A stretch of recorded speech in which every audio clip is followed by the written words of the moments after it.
Hello there, welcome to my channel and another edition of my off-topic series. And in this particular case, this is the third and last installment of my series covering the 40th anniversary Transformers trading cards. In the first video, we looked at the first 4 packs, then we opened up 10 more in the previous video. And in this video, we close out with the last 10 packs, 24 in total, and see if we can complete a full set.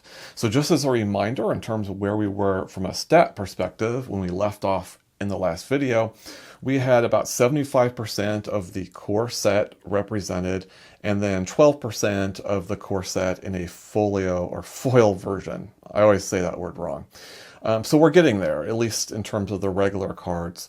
There's 30% duplicates, so we're seeing a high rate of duplicates, and we expect that trend to continue into today's video. We weren't able to complete any of the 4 connecting series, and ranging from being about 4 to 1 card short. So hopefully we'll be able to complete those today and show those off. And then as we left off, we had the Decepticons leading the Autobots by a count of 53 to 48.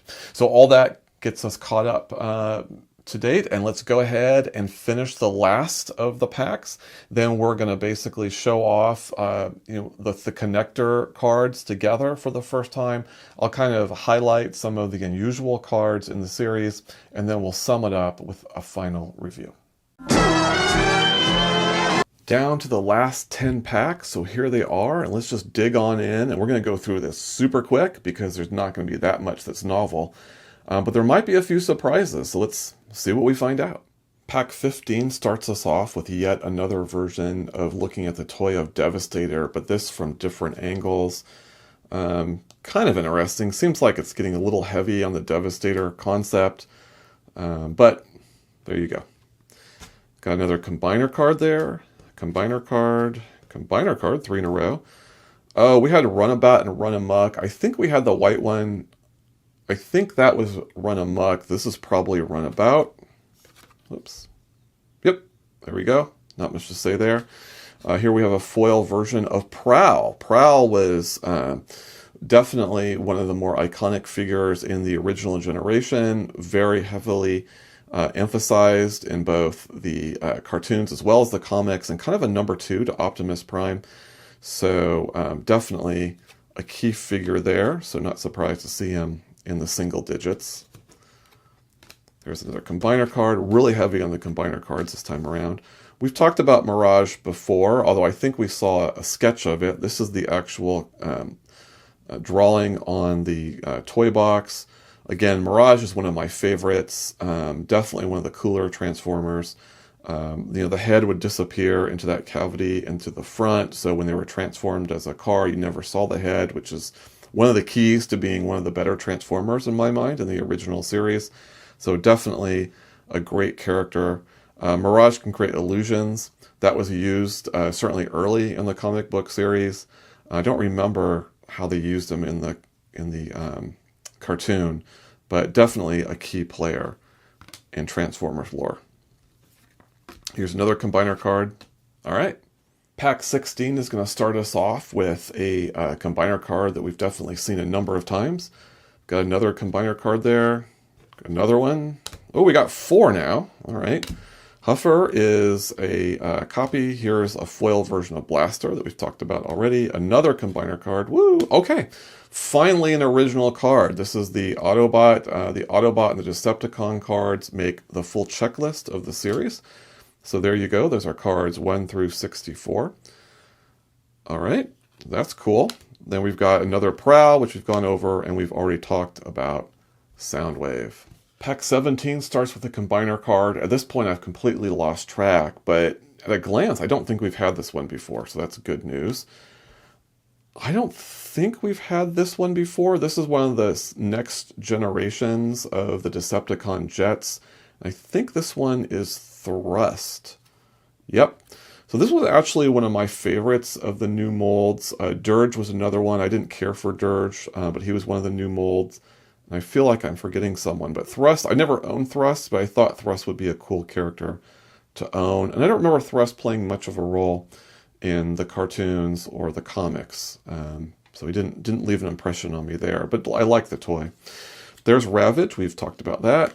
There's a combiner card. This, I think, is a new one, and this is, I believe, Hoist. Now, Hoist and Inferno both had the same mold, and they were kind of cool Transformers, but with one particular flaw, and I mean as the toy. The head would kind of snap on to the top of the cab, and that connection was always a little bit wonky. So it would, instead of being flush, it would lift up a little bit and leave this kind of gap, which you don't see here, obviously, because this is a drawing of what we would like it to be as opposed to what it was. But generally speaking, I thought that these two were pretty cool toys. And yep, or Grapple, I'm sorry, the Grapple is, so Inferno and Grapple are the two. All right, here we have, I think, a foil version of Megatron, just a brutally ugly character in terms of the toy. And you can see why, as in the comics and the cartoon, they drew him completely differently. I don't think there's any question why they did that. Here is Grimlock. I'm not sure if we've seen this one before. I think this is Astro Train. Yep, this was a triple changer. I think we've seen Astro Train in terms of the drawing, but not the toy itself. So there is the triple changer. Again, a space shuttle, a train, and as we see here, a robot. That is the toy version of Hot Rod, right there. So there you can see a bit about him. And this is a triple changer. I can't remember if we've seen this one before. I think this is Blitzwing. Yes, so Blitzwing was a tank, a jet, and a robot. We might have seen them before after all. I think my memory's failing me a bit. All right, that's that pack. So our attention turns to pack 18, and here we have a combiner card. And I think, fingers crossed, this is a new one, so that's exciting. Okay, this is Inferno. Inferno is a fire truck. He was the other mold. We saw Grapple in a previous deck. So Inferno was the fire truck, and I actually owned Inferno. I didn't own Grapple. So he was just a pretty cool toy. The wings were separate pieces. I think I lost, but other than that, he was a hook and ladder. So who doesn't like a hook and ladder? So there you go. Here we have Ultra Magnus, which we've talked about before, a combiner card. This, I think, this is Brawn. I'm not sure if we've covered Brawn before. Brawn was one of the original mini Autobots. He has that flaw that a lot of mini Autobots have, where when he was transformed into a Jeep mode, you just flipped him over and you could see the face, so that's a little unfortunate. But otherwise, I think a pretty good toy. So there he is. Here's a foil version of Mirage, which is cool. We all like Mirage. There's another combiner card, another checklist card, and we've got Prowl, and another Soundwave. Surprise, surprise, pack 19 starts us off with a combiner card. Here we have, is this Dirge? Ramjet. Okay, again, this is one of the second gens of the jets. Thrust was my favorite of the three of the second gen, but, you know, all the Decepticon jets are cool to some level. Here we have Buzzsaw, a combiner card, Grapple. We've got Foil LeBron. Oh gosh, is this Trailbreaker? I think this is Trailbreaker. Yep. There's Optimus in toy form, Megatron. Interesting, have Optimus and Megatron right after each other. That's kind of a cool coincidence. And then this one we haven't had before. This is one of the original of the Decepticon jets, which they called Seekers, was another name for it. This was Skywarp. I always like the purple and black combination, but for whatever reason on Skywarp, they didn't quite get the purple right, and so it didn't really stand out very well. So I actually found Skywarp as a toy to be my least favorite of the original Decepticon jets. We're getting close to the end with pack 20. We've got another combiner card. I know we've seen that before. We've certainly seen Inferno before. We've seen Ultra Magnus. There's a combiner. There's Brawn. Looks like this is a foil version of the combiner cards. Trailbreaker. Here's a different version of Ravage. What's unique about this one? This is a creature card, okay?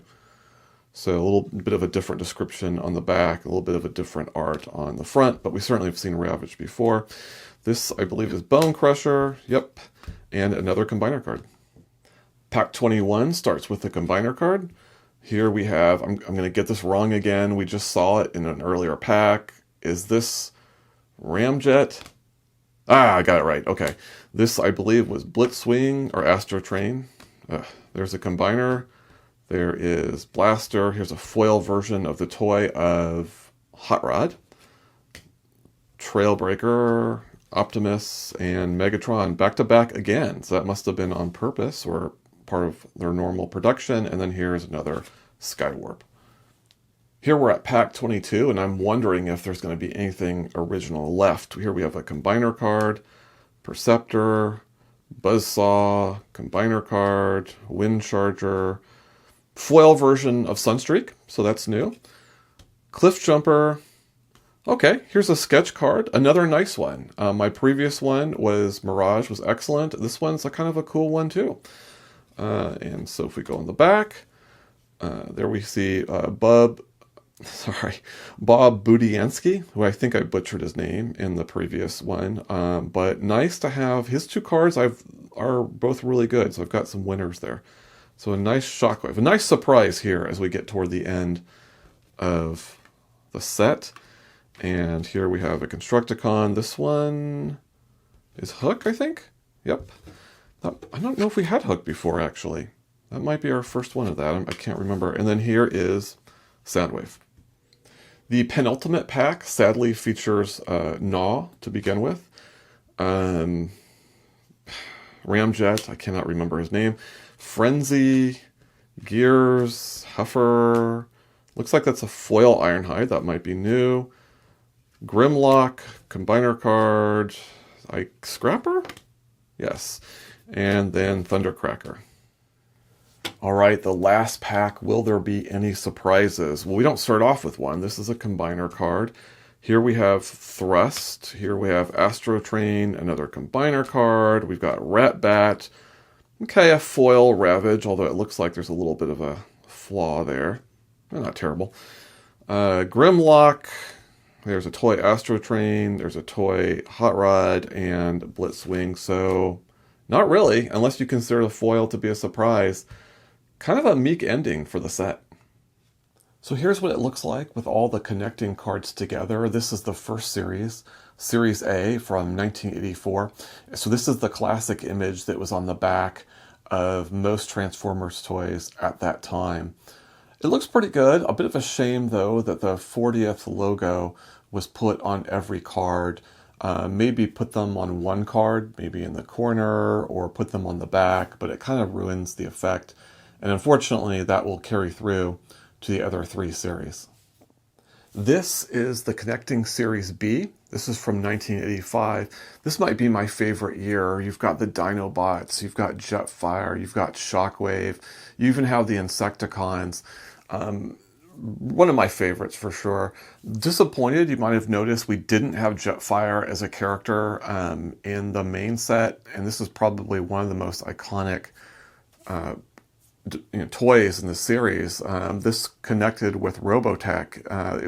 There's all sorts of strange licensing issues going on, and so Transformers took the Robotech design and made it into a Transformer, and it was a pretty cool one. So again, unfortunate with the 40th anniversary spoiling the scene, but it sure brings back some nice nostalgia for me.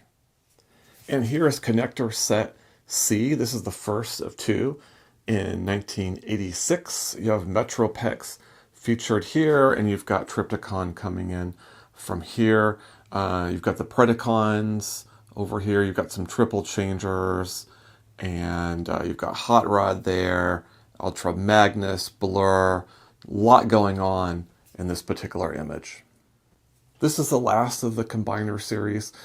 This is Series D, also from 1986, and we can see it's just an alternate of the Metroplex and Trypticon battle. A lot of explosions on this one, as you'll notice. Trypticon takes a little bit more of center stage and a little bit more on parity with Metroplex, where in the previous one, Metroplex was clearly the centerpiece. We have Ultra Magnus down here again, and just a lot of people in the background, and you see some of the other combiner teams like the Aerial Bots and the oh god, Combaticons? I can't remember what those were called. The Stunticons, that's what those were right there.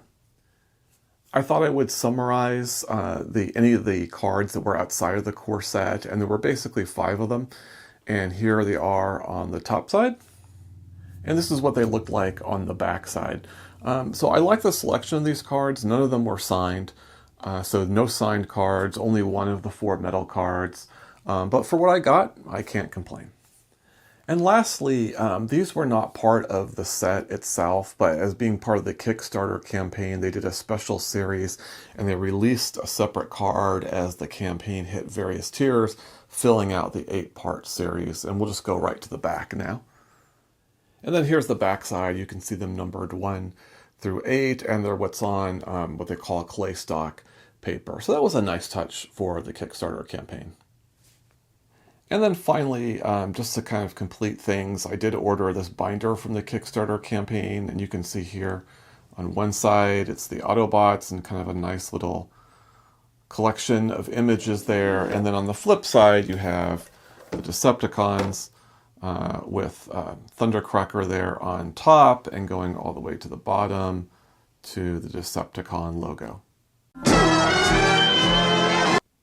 All right, so we're through the box, and how did our stats look at the end of the day? Well, we did complete the main 110 card core set, so that's great. In terms of the foil variants, we've had about 21%, so 1 out of 5 of the foils were represented, mostly in terms of characters. I think only 1 connector card was in a foil format. There was an astounding 42.5% of duplicates, so I would have liked to have seen a little more of the specialty cards in the set as opposed to all of those duplicates, but that's not that different from other trading cards when you buy a box like this. And last but not least, and most importantly, what was our final Autobot to Decepticon count? The Decepticons narrowly edged out the Autobots 87 to 86. So those are your final stats for this particular box. All right, so now having gone through all this, what are my overall thoughts on this particular series? And I have to say it was a little mixed. I can say in terms of what I got in my particular box, I'm pretty happy with it. I think some of the specialty cards look nice. I've seen some of the others on the internet, like for example, the sketch cards, and I think I got some of the better ones. So that's pretty cool. I was happy to get that metal card, etc. But if we kind of take a step back from just my set and talk about the set in general, where do I think it stands? I think they did a relatively good job of capturing the artwork and the nostalgia.